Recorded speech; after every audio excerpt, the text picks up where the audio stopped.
Hello everybody and welcome! In this video I will show you top tricks on your headphones Vivo TWS 2.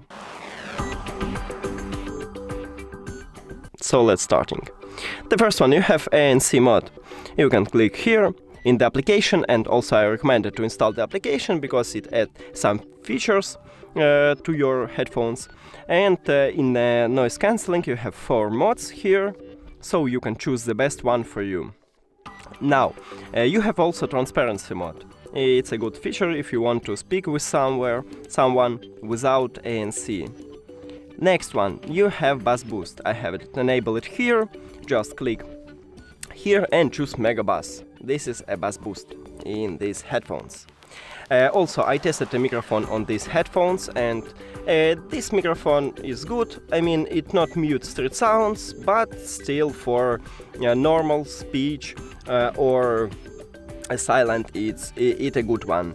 And the last one, it's a good price for these headphones. They look awesome, and they have some feature what a lot of budget headphones haven't, but it have.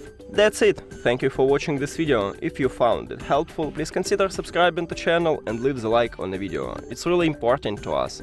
See you later!